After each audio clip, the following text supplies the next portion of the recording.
My name is Robert James Mitchell, and I am 69 years old. The day my wife of 44 years told me she was leaving me for her personal trainer, a 25-year-old kid who wasn't even born when we got married, was the day I realized I didn't know my wife at all. I thought we were growing old together. I thought we were partners, companions, best friends who'd weathered every storm life threw at us side by side. But while I was planning our retirement, dreaming about grandchildren visiting on weekends and quiet evenings on the porch watching the sunset, my wife Linda was apparently planning a completely different future. One that didn't include me. One that included a man young enough to be our grandson, with perfect abs and bulging biceps and the kind of stamina that a 69-year-old man simply doesn't have anymore. When she told me, standing in our kitchen on a Tuesday morning in October, her suitcase already packed and waiting by the door like she couldn't get out fast enough, I actually laughed. A short, disbelieving bark of laughter that echoed in the sudden silence between us. I thought it was a joke. Some bizarre, inappropriate attempt at humor that I wasn't quite understanding. "I'm serious, Robert," she said, her voice flat and emotionless, like she was telling me she'd bought a new brand of coffee instead of announcing the end of our marriage. "I'm in love with Trevor. I'm moving in with him today. My lawyer will be in touch about the divorce." Trevor. His name was Trevor. And my 67-year-old wife, the woman I'd built a life with, raised children with, buried parents with, celebrated anniversaries and birthdays and graduations with, was leaving me for him. A 25-year-old named Trevor. But what I didn't know yet, what I wouldn't discover for months, was that Trevor had been laughing at my wife the entire time. Making TikTok videos mocking her age, calling her his desperate sugar mama, filming her while she slept and posting it online for his friends to mock. While Linda thought she'd found true love and a second chance at youth, Trevor was counting the days until he could drain her bank account and move on to his next victim. But I'm getting ahead of myself. Let me start at the beginning, because every betrayal has a story. Every affair has a build-up. And this one starts long before I ever knew Trevor existed. This one starts with two kids who fell in love in 1979 and thought that love would be enough to carry them through a lifetime. I met Linda Marie Walsh on a Friday evening in September 1979. I was 25 years old, fresh out of business school with my MBA, working my first real job at Baxter Manufacturing as a junior accountant. The pay wasn't great, $22,000 a year, which seemed like a fortune after 4 years of eating ramen noodles in my dorm room, but it was a start. A foot in the door at a respectable company with room for advancement. Linda was 23, working as an executive assistant to the company president, Gerald Baxter himself. She'd started right out of high school, worked her way up from the typing pool, and by the time I met her, she was essentially running the executive suite. Mr. Baxter didn't make a decision without consulting her first. We met at the company holiday party, held in the conference room on the 3rd floor, decorated with sad tinsel and a plastic Christmas tree that leaned slightly to the left. There was a punch bowl filled with what I suspected was mostly 7-Up with a splash of vodka, a table of cookies that someone's wife had baked, and a radio playing Christmas carols. I was standing awkwardly by the punch bowl, not knowing anyone except my immediate supervisor who disappeared 5 minutes after we arrived, when Linda approached me. She was beautiful. Not in the obvious magazine cover way, but in a real, approachable way. Shoulder-length brown hair that caught the light when she moved. Bright green eyes that sparkled when she smiled. A spattering of freckles across her nose that she tried to cover with makeup but hadn't quite succeeded. She wore a simple red dress, nothing fancy, probably from JCPenney or Sears, and white heels that made her almost as tall as me. "You look like you'd rather be anywhere but here," she said, smiling as she ladled punch into a plastic cup. I felt my face flush. Is it that obvious? Only to someone else who feels the same way. She handed me the cup of punch. "I'm Linda. Linda Walsh. Executive Suite. Robert Mitchell. Accounting Department. Just started 3 months ago." "I know. I processed your hiring paperwork." She took a sip of her own punch and made a face. "This is terrible. Want to get out of here and get real drinks." I stared at her, surprised. "Really? Really? There's a bar 2 blocks away. Charlie's. Nothing fancy, but they make a decent Manhattan. What do you say?" I said yes. We left the sad little party and walked through the cold September evening to Charlie's, a dive bar with sticky floors and Christmas lights that stayed up year-round. We sat in a corner booth and talked for 4 hours straight. She told me about growing up in a small town in Pennsylvania, the youngest of 4 sisters. Her father worked at a steel mill, her mother was a homemaker. They didn't have much money, but they had love and laughter and Sunday dinners that lasted for hours. "I always wanted to travel," she said, her eyes distant and dreamy. "See the world. Paris, London, Rome, Tokyo. I wanted adventures, you know? I wanted to experience everything before settling down. So why didn't you? I asked. She shrugged. Money. Responsibility. My dad got laid off when I was 16. I started working to help the family. By the time things stabilized, I was in my 20s and my window for adventure had closed. So I work, I save money, and I dream about someday. I told her about my own background. Middle-class family in Ohio. Dad was a high school principal, mom taught elementary school. One younger brother. A stable, predictable, utterly normal childhood. I'm boring, I admitted. I don't have dreams of adventure. I want a house in the suburbs, a good job, a family. Stability. Normalcy. The American dream. That's not boring, Linda said. That's knowing what you want. There's something admirable about that. We want completely different things, I observed. She smiled. Maybe. Or maybe we balance each other out. You give me stability. I give you spontaneity. Could work. We left Charlie's at midnight. I walked her to her car, a beat-up Chevy Nova that was older than she was, and stood there awkwardly, not knowing if I should kiss her or shake her hand or just say goodnight. I'd like that. Good night, Linda Walsh from the executive suite. We started dating. Within 2 months, I was completely, utterly, hopelessly in love. Linda was everything I wasn't: spontaneous, adventurous, full of life and energy and ideas. She pushed me out of my comfort zone. Made me try Thai food and go to concerts and see foreign films with subtitles. She showed me that life could be exciting if you let it. And I gave her something she needed too: stability, consistency, someone she could count on. I was there when she needed me. I listened when she talked. I remembered the little things: how she liked her coffee, her favorite flower, the fact that she was allergic to strawberries.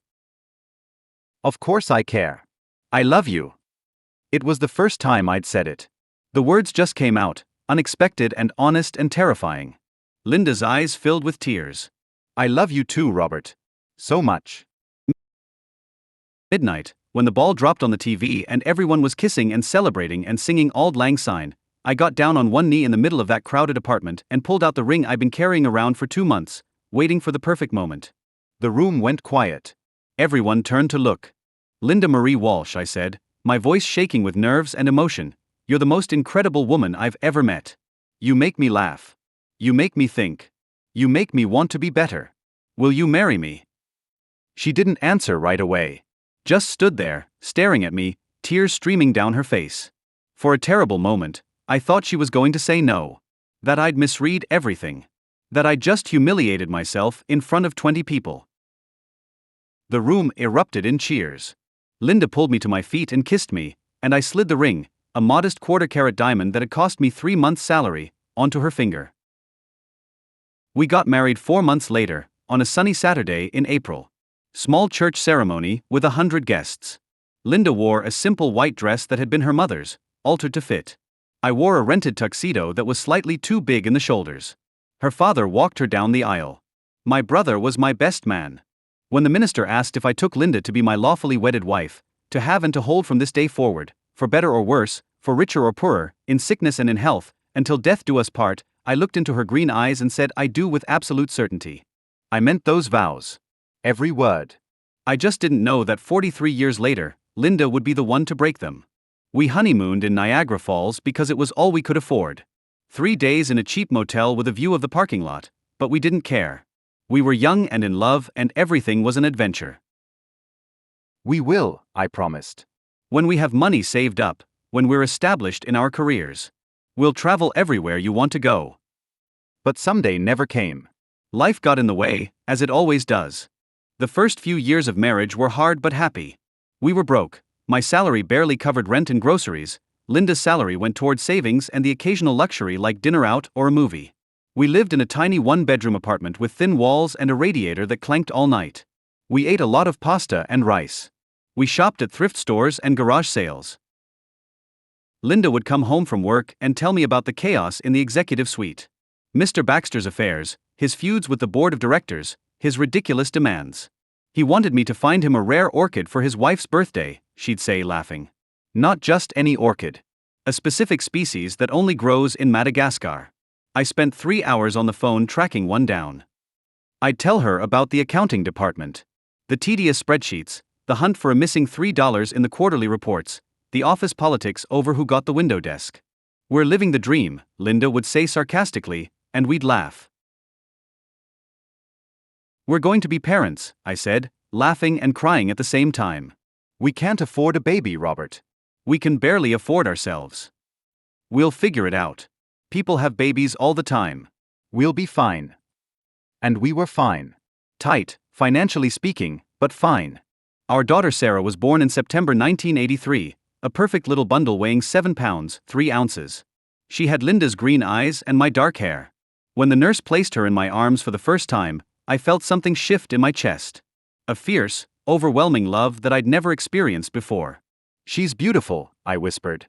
"She's going to be brilliant," Linda said, exhausted but glowing from her hospital bed. "I can tell already. She has an intelligent look about her." "She's 6 hours old, Linda." "I'm her mother." "I know these things." Linda quit her job to stay home with Sarah. It was a financial hit. We lost half our income, but we both agreed it was the right choice. We wanted our children raised by us, not by daycare workers. "I can always go back to work later," Linda said. "But I only get one chance to be there for Sarah's first steps, first words, first everything." Money was even tighter with one income and a baby. We moved to an even cheaper apartment. We stopped going out. We stopped buying anything that wasn't absolutely necessary. Linda clipped coupons. I worked overtime whenever it was offered. "Maybe I should get a part-time job," Linda suggested when David was 6 months old. "Something I can do from home or in the evenings when you're here with the kids."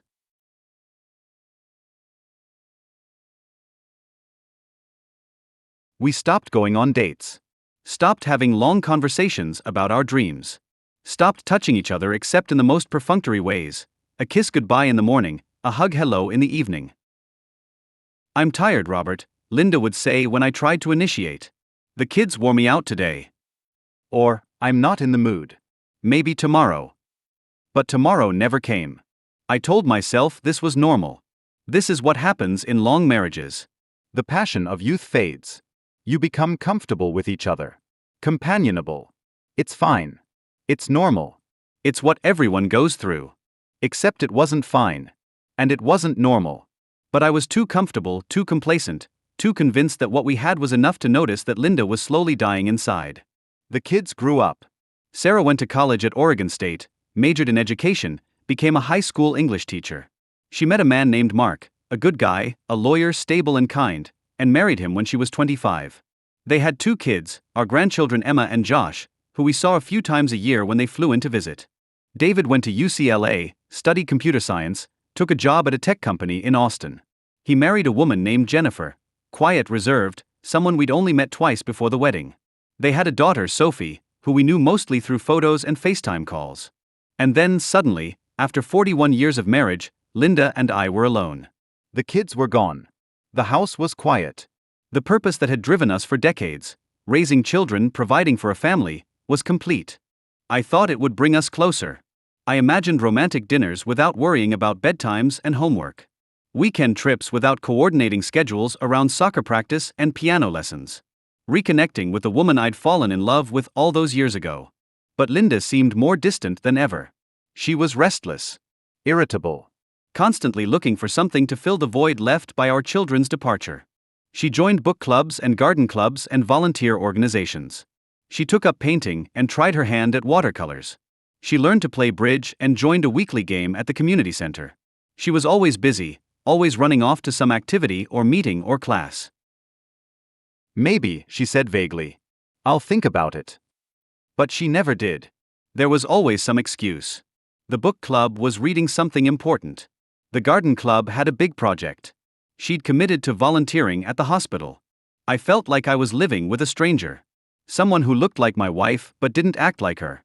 Someone who was always leaving, always busy, always somewhere else. But what I didn't know, what I wouldn't discover for another year, was that Linda wasn't just restless. She was preparing. Testing her independence. Seeing what life looked like without me at the center of it. "I want to get in shape," she announced one morning at breakfast. I'm 65 years old and I can barely walk up a flight of stairs without getting winded. I'm joining Fitness First. They have a seniors program. It seemed like a good idea. A healthy idea. I encouraged her. Join too, she suggested. We could work out together. I'm fine. I walk Buddy every day. That's enough exercise for me. Buddy was our dog, a golden retriever we'd gotten after David left for college. He was 12 years old now, gray around the muzzle, content with short walks around the neighborhood. Just like me. Suit yourself, Linda said. And something in her tone, a hint of disappointment or maybe relief, should have tipped me off. But it didn't. Great. I'm getting stronger. I can actually do a full push-up now. Real one, not on my knees. I was proud of her. She seemed happy. Engaged with life. That's all I wanted for her. Within a month, she'd increased her gym schedule to 4 times a week. Then 5. Then 6. She was there almost every day, sometimes twice a day. Don't you think that's excessive? I asked. You're spending more time at the gym than you spend at home. I'm making up for lost time, Robert. I spent 40 years taking care of everyone else. Now I'm taking care of myself. She lost weight. 20 pounds, then 30. Her body changed, became toned and muscular in a way it had never been even when she was young. At 65, she had abs. Actual, visible abdominal muscles. She dyed her hair blonde, something she'd never done in 4 decades of marriage. I wanted a change, she said when I expressed surprise. Something different. She started wearing makeup to the gym. Full makeup. Foundation, eyeshadow, mascara, lipstick. I like to look my best, she said when I asked why she needed makeup to work out. Those seem kind of young, I said carefully. Young? Robert, I'm 65, not dead. I can wear whatever I want. She was on her phone constantly. Texting, scrolling, smiling at the screen. Sometimes laughing out loud at something. Who are you always texting? I asked. The girls from the gym. We have a group chat. They're so supportive and fun. You'd like them. But I never met them. Linda never invited me to meet her gym friends. Never suggested I come watch one of her workout sessions. Never integrated that part of her life with our life together. She was creating a separate world. A world that didn't include me. And I was too oblivious, too trusting, too comfortable in my ignorance to see it. I hired a personal trainer, she announced about 6 months after joining the gym. His name is Trevor. He's really good. He's going to help me reach my fitness goals. Trevor. That was the first time I heard his name. The first time the man who would destroy my marriage entered our lives, though I didn't know it yet. That's great, I said. How much does it cost? $200 a month for twice weekly sessions. But it's worth it. I'm seeing real results. $200 a month seemed like a lot for a personal trainer, but Linda was happy and I didn't want to discourage her. We could afford it. I was still working, my salary was good, we had plenty of savings.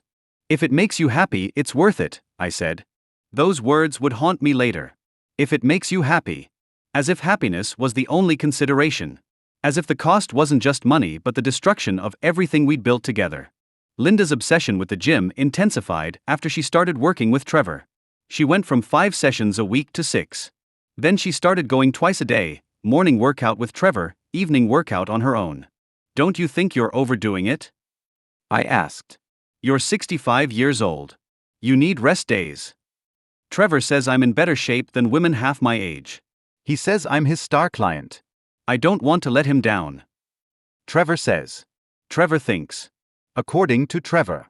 Every other sentence out of Linda's mouth was about Trevor. But I didn't question it. I thought it was just enthusiasm for her new hobby. I thought she was proud of her progress and her trainer was encouraging her. I didn't realize that every Trevor says was another brick in the wall being built between us.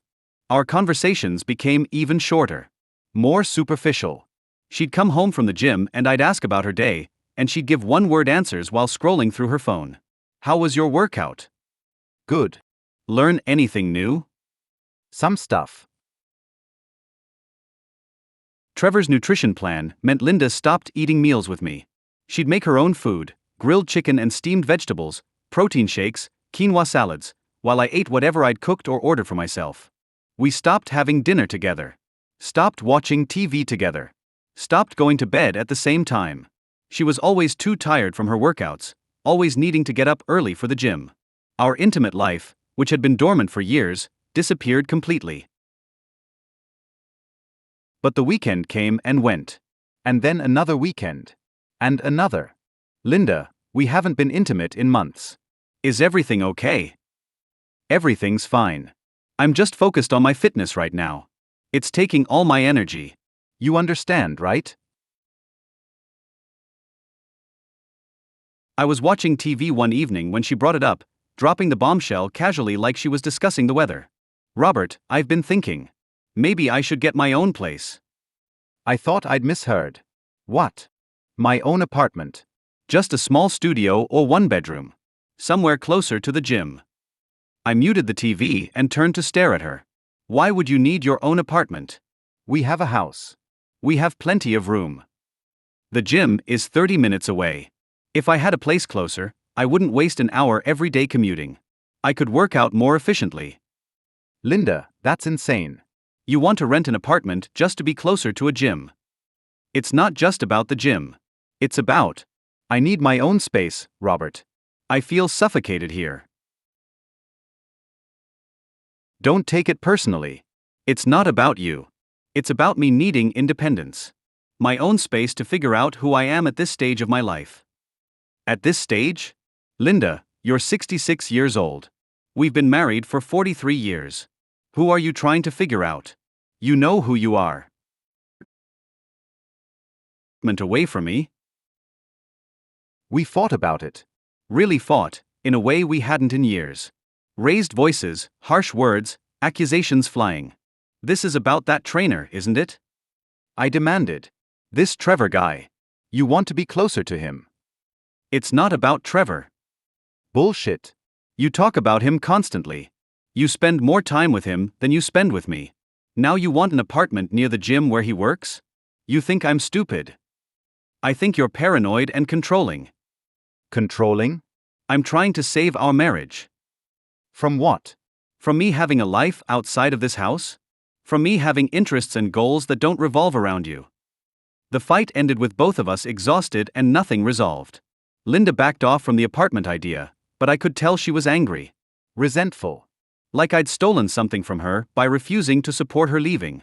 For the next few weeks, we barely spoke. Linda went to the gym, came home, went to her painting class or book club or wherever else she went to avoid being home with me. I went to work, came home, walked the dog, watched TV alone, went to bed alone. We were strangers living in the same house. Roommates who tolerated each other but didn't connect. Didn't talk. Didn't touch. But I was scared. Scared of what she might say. Scared that if I pushed too hard, she'd leave. Scared of being alone at 69 years old. So I did nothing. Said nothing. Just lived in the deteriorating remnants of our marriage and hoped things would somehow get better on their own. They didn't get better. They got catastrophically worse. It happened on a Saturday morning in early October. A beautiful fall day, crisp and clear, the kind of day that made you glad to be alive. Linda had left for the gym at her usual 6 a.m. I was having coffee, reading the newspaper, Buddy snoring at my feet. Linda's phone was on the kitchen counter. She'd left it behind, which was unusual. She was normally glued to that thing. It buzzed with an incoming text. I glanced at it reflexively. The preview showed on the lock screen. Trevor, can't wait to see you, beautiful. Last night was amazing. I love you so much.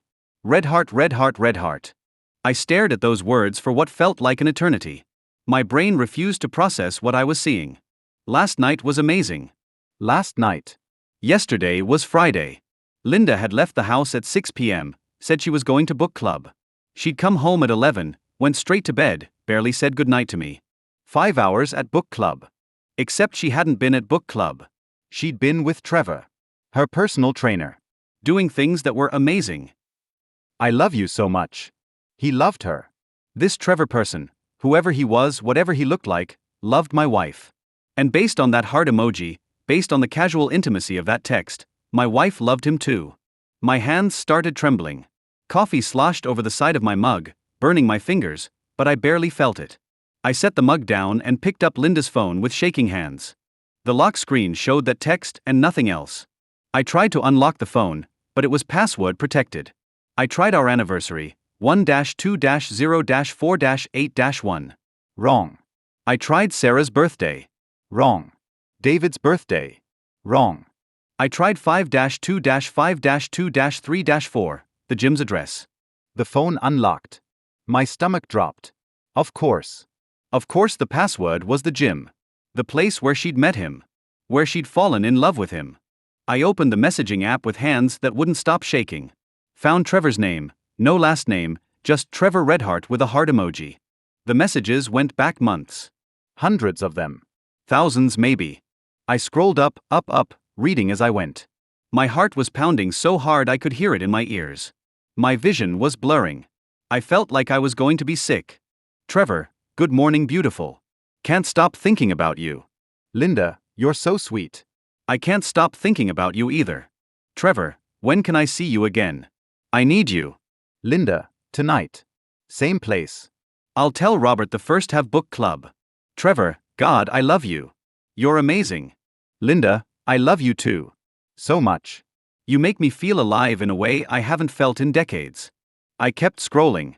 Back further. Further.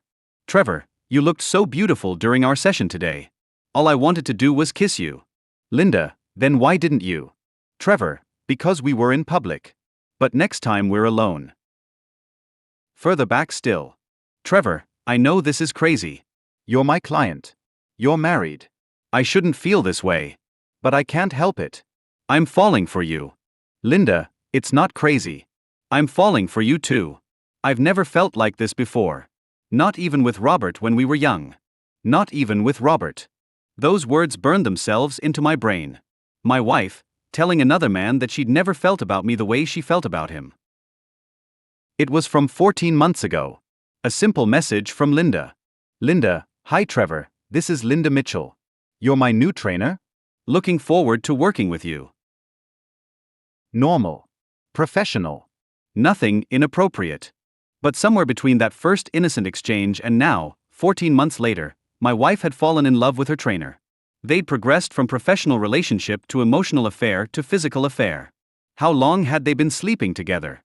When was the first time? Where did they go? I scrolled back through recent messages, looking for answers I didn't want to find. Trevor, my place tonight? Roommates out of town. Linda, perfect. I'll bring wine. Trevor, forget the wine. Just bring you. And then from 2 weeks ago, a message that made me want to throw up. Trevor, I can't keep sneaking around like this. I want to be with you for real. Not just stolen hours and secret meetings. Linda, leave him. Move in with me. We can be together for real. Trevor, I don't care about any of that. I just want you. Please. Leave him. Linda, I will. I promise. Just give me a little more time to figure everything out. I need to talk to a lawyer, understand my options. Then I'll tell Robert and we can be together. 43 years of marriage. 2 children. 2 grandchildren. A home we'd built together. Memories we'd made. Struggles we'd survived. All of it, destroyed because my 66-year-old wife had fallen for a personal trainer. I heard her car pull into the driveway. The garage door opening. Her footsteps in the mudroom. I set her phone down exactly where she'd left it and waited. Linda came into the kitchen, sweaty from her workout, hair pulled back in a ponytail, wearing those tight leggings and a sports bra that showed off her flat stomach. She looked healthy. Happy. Glowing. Just not with me. Hey, she said, going to the refrigerator for her post-workout protein shake. Forgot my phone. Did anyone call? No. My voice sounded strange to my own ears. Flat. Dead. Just a text. From who? Trevor. Hey. You can read it yourself. But I think the relevant parts were last night was amazing, and I love you so much. Linda set down the shake with shaking hands. Robert. How long? I asked, my voice deadly calm. How long have you been fucking your personal trainer? Don't. Answer the question. How long have you been sleeping with him? She was crying now, but I didn't care. I wanted answers. A year. 12 months. 52 weeks. 365 days of lies and betrayal and sneaking around behind my back. A year, I repeated. You've been having an affair for a year, and I never knew. Robert, I'm sorry. Sorry. I stood up, my chair scraping against the floor. You're sorry? You've been lying to me for a year. Every time you said you were going to book club or the gym or anywhere else, you were with him. You've been fucking a man young enough to be our grandson, while I sat here like an idiot thinking you were just going through a fitness phase. It's not like that. Then what is it like? Explain it to me, Linda. Help me understand how my wife of 43 years ends up in bed with a 25-year-old kid. He's 26, actually. Oh, well, that makes it so much better. Linda was sobbing now, but I didn't care. I was beyond caring about her tears. How could you do this to me? To us? To our family. Because you don't see me. She was suddenly shouting, her sadness transforming into anger. When's the last time you really looked at me, Robert? When's the last time you told me I was beautiful? When's the last time we had a real conversation about anything other than bills and household maintenance? So this is my fault? No. But it's not all mine either. We've been sleepwalking through this marriage for years. You don't care about me. You care about routine and stability and your comfortable little life. But I'm dying in this house, Robert. I'm 66 years old and I feel like my life is over. Like I'm just sitting around waiting to die. And sleeping with a 26-year-old makes you feel alive? Yes. She was crying and shouting at the same time. Yes, it does. Trevor makes me feel young and beautiful and desired. He looks at me like I'm the most amazing woman in the world. He pushes me to be better, to do more, to live instead of just exist. He's using you, Linda. Can't you see that? He's a 26-year-old personal trainer with an old woman who probably has money. Don't you dare. She pointed her finger at me, her face red with rage. Don't you dare make this about money. Trevor loves me. He knows exactly how old I am and he doesn't care. Age is just a number. What we have is real. What you have is pathetic. You're a 66-year-old woman having a midlife crisis with a kid who wasn't even born when we got married. What do you think his friends say about you? What do you think people at the gym think when they see you together? I don't care what they think. I care about how I feel. And I feel more alive now than I have in decades. I stared at my wife, this woman I'd known for 44 years, loved for 43, and realized I was looking at a stranger. So what now? I asked, my voice hoarse. Are you going to keep sneaking around? Keep lying to me? No. She wiped her tears and looked me straight in the eye. I'm going to leave you. I'm going to move in with Trevor and start living my life the way I want to live it. You're going to move in with him? Linda, he's 26. He probably lives in some studio apartment. He has a loft downtown. A beautiful loft with exposed brick and industrial windows. And yes, I'm moving in with him. I've already started packing. The words hit me like a punch to the gut. You've already been planning this? For a few weeks, yes. Trevor asked me to move in last month. I've been trying to figure out how to tell you. By text message from your lover? That was going to be your big reveal. I was going to tell you this weekend. The text just accelerated things. This weekend? How thoughtful. Were you going to tell me before or after you packed your bags? Don't be cruel, Robert. Cruel?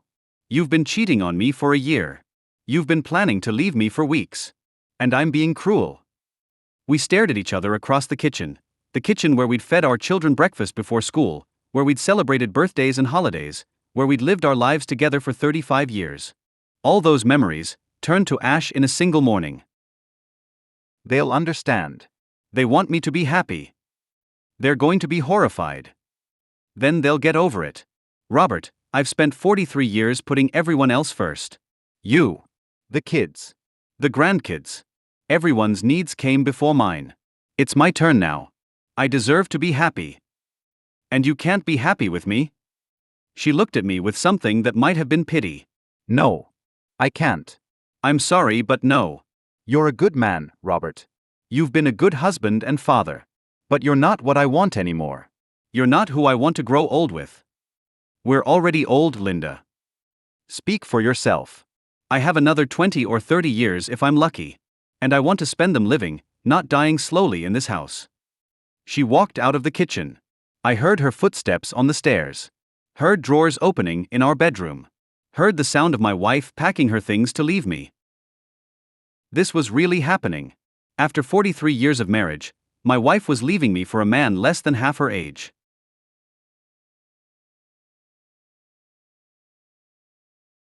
Of course she had. This wasn't impulsive. This wasn't a sudden decision made in the heat of the moment. This was planned, calculated, deliberate. My wife had been preparing to leave me while I slept next to her every night, completely oblivious. A car horn honked outside. I looked out the window and saw a silver BMW parked in our driveway. A young man got out, tall, muscular, with perfect hair styled with what looked like half a jar of gel. He wore tight jeans and a fitted t-shirt that showed off every muscle. He looked like he'd walked out of a fitness magazine.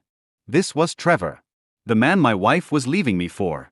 "You've got to be kidding me," I said. "You're really doing this? You're really leaving with him? "Right now?" "Yes, Robert. I am. He's here. At our house. To pick you up." Like you're going on a date instead of destroying our marriage. I asked him to help me with my bags. Is that a crime? I wanted to laugh. Or cry. Or both. "No, Linda. It's not a crime. It's just the final humiliation." She wheeled her suitcases toward the door. Trevor came up the walk, all muscles and confidence and youth. He looked like he belonged on a beach somewhere, not at the home of a 69-year-old man whose wife he was stealing. "Mr. Mitchell," he said, extending his hand like we were meeting at some business function. His voice was young, confident, completely unbothered by the situation. "I'm Trevor Jordan. I just want you to know that I'll take good care of Linda." I stared at his extended hand like it was a snake. "You're 26 years old. Actually turned 27 last month." He smiled, like this was a fun fact we'd all enjoy. Birthday was September 15th. His smile faded slightly. "I'm not stealing anyone, sir. Linda's making her own choice. She's an adult. I respect her decision. Her decision to throw away 43 years of marriage for a kid half her age." "Robert, stop it," Linda said sharply. "Trevor didn't manipulate me. I made this decision myself." "Don't blame him." "Why not? He's the one who seduced a married woman old enough to be his mother." "Grandmother," Trevor corrected helpfully. "Linda's old enough to be my grandmother actually. But age is just a number. What matters is connection. Compatibility. Love." But I didn't. I just stood there, impotent and furious, watching as Trevor efficiently loaded my wife's suitcases into his BMW. She just got in the car with her 27-year-old boyfriend and drove away. Buddy whined and came over to me, sensing something was wrong. I knelt down and buried my face in his fur. My wife was gone. And I had no idea what to do next. But she didn't come back. Her lawyer sent divorce papers on Wednesday, 4 days after she left. Standard no-fault divorce petition. Division of marital assets. Request for spousal support given that she'd been a homemaker for most of the marriage and had limited earning capacity. The lawyer, Margaret Chun, recommended by my colleague at work whose brother had gone through a messy divorce. Even though she's the one who cheated?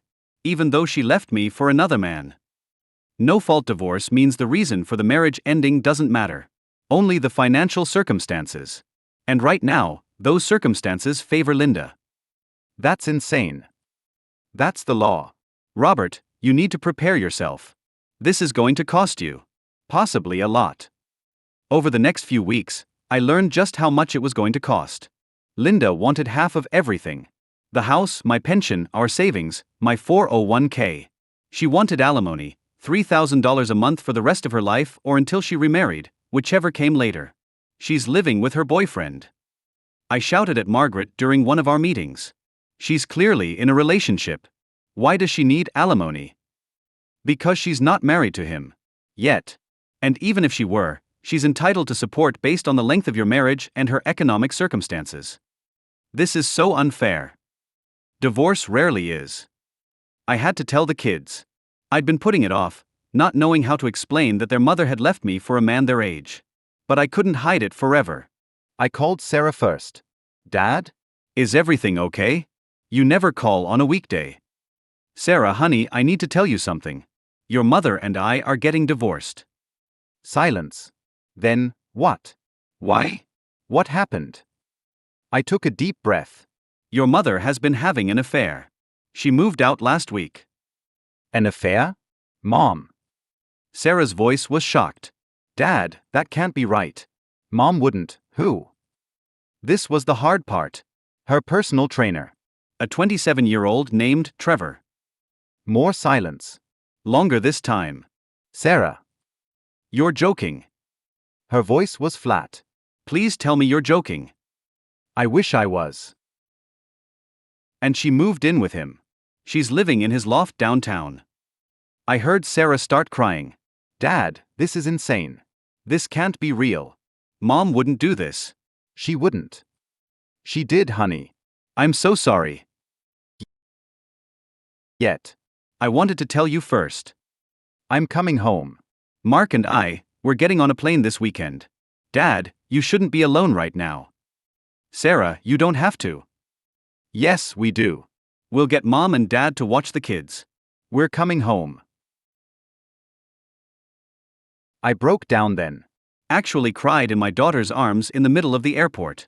All the pain and humiliation and betrayal I'd been holding in came pouring out.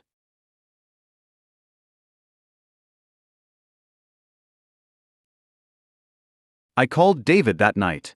Put him on speaker so Sarah could hear too. What? Divorced? Why? I explained everything again. The affair. Trevor. Linda moving out. David was silent for a long time. Then, what the actual fuck? David, Sarah started. No, seriously, what the fuck? Mom is 66 years old. She's shacking up with a 27-year-old? Has she lost her mind? I think she might have, I said quietly. This is the most embarrassing thing I've ever heard. How am I supposed to tell people about this? Oh yeah, my mom left my dad for a guy younger than me. Jesus Christ. I'm sorry to put you in this position. Dad, stop. You didn't put me anywhere. Mom did this. This is on her. Have you talked to her?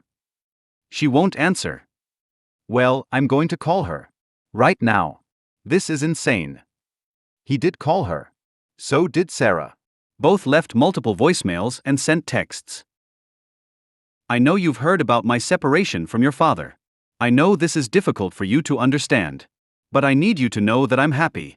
Happier than I've been in years. Trevor and I are building a life together. I hope eventually you can be happy for me. I love you both. Always. Mom.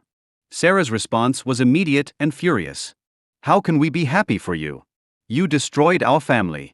You left Dad for a guy my age. This is disgusting and humiliating, and I can't even believe you would do this to us. Don't contact me until you come to your senses. David's response was simpler but equally cutting. Disappointed doesn't even begin to cover it. Don't call me. Linda didn't respond to either of them. My children had chosen sides. They were on mine. At least I had that. I missed having someone to talk to over breakfast. I missed the sound of someone else moving around the house. I missed having a partner, even if that partnership had become strained and distant. I was 69 years old, and for the first time in 43 years, I was completely, utterly alone. The divorce proceedings dragged on for months. Back and forth between lawyers. Negotiations over assets. Arguments about valuations and divisions and support. Linda's lawyer was aggressive, demanding, relentless. My lawyer fought back, but it was an uphill battle. The problem, Margaret explained, is that Linda can claim she sacrificed her career for your family. She gave up her earning potential to raise your children. The court sees that as entitling her to a significant portion of marital assets. Even though she cheated? For the 100th time, Robert, the affair doesn't matter in a no-fault divorce. Only the economics matter. It could have been worse, Margaret said. We managed to protect most of your retirement accounts. You'll be okay financially. But I wasn't okay. Not financially, not emotionally, not in any way that mattered. The divorce was finalized on a gray Tuesday in March, 6 months after Linda had walked out. We didn't have to appear in court. Our lawyers handled everything. One morning, I was married. That afternoon, I was divorced. 43 years of marriage, dissolved in a courtroom I never even saw. I thought I'd feel relief when it was over. Instead, I just felt empty. But what I didn't know, what none of us knew yet, was that Linda's fairy tale romance with Trevor was about to come crashing down around her in the most spectacular, humiliating way possible. It started about a month after the divorce was final. Sarah called me, her voice worried. "Dad, have you talked to Mom recently?" No. "Why would I?" "I ran into her at the grocery store today. She looked not good. She's lost a lot of weight. Too much weight. And she seemed nervous. Jumpy. I tried to talk to her, but she rushed away. Maybe she was just uncomfortable seeing you." Maybe. But Dad, I'm worried. She didn't look healthy. 2 weeks later, David called with more disturbing news. "Dad, I did some digging on this Trevor guy. The Wonder Boy personal trainer. Why? Because I wanted to know who my mother left you for. And Dad, this guy is not who he says he is." What do you mean? Trevor Jordan, that's his full name, has a record. 2 DUIs. 1 arrest for assault outside a bar. Multiple complaints filed by ex-girlfriends for harassment and stalking. He's been fired from 3 different gyms in the past 5 years for inappropriate relationships with clients. My blood ran cold. Your mother is living with a criminal? It gets worse. I found his social media accounts. Dad, he posts about Mom. A lot. And not in a loving way. What do you mean? He has TikTok videos. Dozens of them. Making fun of dating older women. He calls Mom his sugar mama. He brags about living rent-free and getting her to pay for everything. He's using her, Dad. And he's mocking her to thousands of followers online. Send me the links. David sent them. I spent the next hour watching Trevor's TikTok videos, each one more horrifying than the last. In one video, he's filming Linda sleeping, her mouth open, hair messy, looking every one of her 66 years. The caption read, "When your girlfriend is older than your mom, face with tears of joy, #sugarmama, #retirement goals." The comments were vicious. "Bro, how do you even get it up? That's somebody's grandma, LMEOO. The things we do for money bag. She looks like a corpse, my dude." In another video, Trevor's showing off a new watch, expensive looking, probably a Rolex or something similar. Caption, "Perks of dating a desperate older woman, #golddigger, #living my best life." More comments. "Secure that bag, king. At least get life insurance on her first skull." There were dozens of these videos. All mocking Linda. All bragging about using her for money and housing while she lived in blissful ignorance. One particularly cruel video showed Trevor and his friends at what looked like a bar. Someone off-screen asked, "Yo Trevor, how's the granny situation?" Trevor laughed. "Man, it's wild. She thinks we're in love. She thinks I'm going to marry her. Meanwhile, I'm just waiting for her divorce settlement to clear, so I can convince her to buy me a new car." His friends roared with laughter. The video had over 200,000 views. I felt sick. Furious. And despite everything Linda had done to me, I felt protective of her. She'd betrayed me, humiliated me, destroyed our marriage. But she was still the mother of my children. She was still someone I'd loved for 4 decades. And this piece of garbage was using her and mocking her online for the entire world to see. "She won't listen to me," I said. "She made it clear she wants nothing to do with me." "Then I'll try." "She's still my mother. I can't let her be humiliated like this." Sarah sent Linda the TikTok links along with a long message. "Mom, I know we're not speaking, but you need to see these. Trevor has been posting videos about you. Mocking you. Calling you his sugar mama, and bragging about using you for money. Please watch them. Please see what he's really like. This isn't love. He's using you. Please come home. We love you and we're worried about you. Sarah." "I don't need you to save me, Sarah. Trevor and I have a relationship you don't understand. Those videos are just jokes between him and his friends. You and your father are trying to sabotage my happiness because you can't stand to see me living my life. I'm happy. Please respect that." She wouldn't listen. Wouldn't see what was right in front of her face. She was so deep in denial that she couldn't recognize she was being used. But what Linda didn't know, what none of us knew, was that Trevor's cruelty was about to cost him everything. One of Trevor's TikTok videos went viral. Not in a good way. It was picked up by a Facebook group dedicated to exposing elder abuse and financial exploitation. Then a women's forum shared it. Then a local news station ran a story about it. The headline read, "Local personal trainer accused of exploiting elderly client in social media videos." The story went viral locally. People started calling Fitness First, the gym where Trevor worked, demanding he be fired. The gym's social media was flooded with comments calling them complicit in elder abuse. The gym fired Trevor within 24 hours. Released a statement saying they were horrified by his behavior and took elder abuse very seriously. Happened next from Sarah, who'd finally gotten Linda to answer her phone. What? The loft she was paying for? Part of me wanted to feel vindicated. See? This is what you get. This is karma. But mostly I just felt sad. Is she okay? No. She's devastated. She gave up everything for him and he threw her away like garbage when she was no longer useful. She's asking if she can come back home.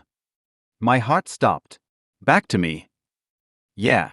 She wants to know if you'll take her back. If she can move back into the house. I sat with that question for a long time. Linda wanted to come back. The woman who'd betrayed me, humiliated me, left me for a man less than half her age, destroyed our marriage of 43 years, she wanted to come back. Not because she loved me. Not because she missed our marriage. Not because she realized what she'd lost. But because her 27-year-old boyfriend had dumped her and she had nowhere else to go. No, I said finally. Dad. Tell her no, Sarah. I won't take her back. Are you sure? She's really struggling. She doesn't have much money left. Most of her settlement went to furnishing Trevor's loft and paying his bills. She's broke and alone and whose fault is that? I asked, harsher than I intended. She made her choices. She chose Trevor over me. She chose to believe his lies and ignore every warning sign. She chose to ignore you and David when you tried to show her what he was really like. She chose all of this, Sarah. And now she has to live with the consequences. But Dad. Sarah, I loved your mother for 43 years. I would have done anything for her. I was a good husband. Maybe not perfect, maybe not exciting, but I was faithful and committed and I honored my vows. And she threw all of that away. She destroyed our marriage. She humiliated me in front of everyone we know. And now that her choice has blown up in her face, she wants to come running back? No. I deserve better than being someone's backup plan. What should I tell her? Tell her I'll help her financially. I'll give her money for first and last month's rent on an apartment. I'll help her get back on her feet. But I won't take her back. That door is closed. And it was. I helped Linda find a small one-bedroom apartment. Gave her $3,000 beyond what I owed her in alimony to help her furnish it and get settled. Made sure she had enough money for groceries and bills. Not because I owed her anything. Not because I wanted her back. But because despite everything, I'm not the kind of man who leaves someone to suffer, even someone who hurt me. Linda tried multiple times to reconnect. Sent me texts. Robert, I made a terrible mistake. About everything. Trevor, the divorce, leaving you. Can we please talk? I miss you. I miss our life together. I know I don't deserve it, but is there any chance you could forgive me? You were right about Trevor. About everything. I was so stupid. I threw away the best thing in my life for someone who never cared about me at all. Please, can we try again? I read each message but never responded. What was there to say? Sorry doesn't undo 43 years of marriage ending in betrayal. Sorry doesn't erase the humiliation of having your wife leave you for someone young enough to be your grandson. Sorry doesn't bring back the trust that was shattered. Sorry just isn't enough. A year has passed since Linda left. I'm 70 years old now. I live alone in the house we bought together. The house I bought her out of with a second mortgage I'll be paying until I'm 80. I've built a new life. Slowly. Painfully. But I'm building it. Sarah and David visit regularly, more often than they did when Linda and I were together. My grandchildren come for weekends. I've joined a senior hiking group and made new friends. I volunteer at the library twice a week. I take photography classes at the community center. I'm learning to be alone. Learning to enjoy my own company.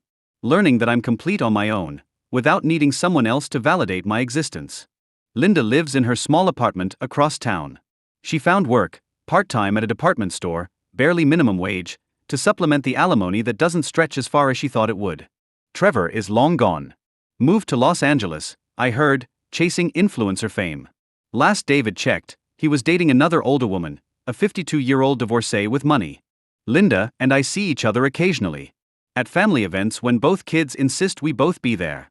Emma's 7th birthday party. Josh's school play. Awkward encounters where we make small talk and pretend everything's fine while our children watch nervously. She looks older now. The weight she lost hasn't come back. Her hair is gray again. She can't afford the salon visits to keep it blonde. She wears sensible shoes and practical clothes from Target instead of designer workout gear. She looks her age. 67. Alone. Living with the consequences of her choices. Sometimes I wonder if I made the right decision. If I should have forgiven her. Given her another chance. Tried to rebuild what we had. And I know I made the right choice. She thought she was trading up. Trading comfortable stability for exciting passion. Trading an old man for a young one. Trading the known for the unknown. And I lost a wife who didn't value what we had until it was gone. Linda wanted to feel young again. She wanted adventure and passion and excitement.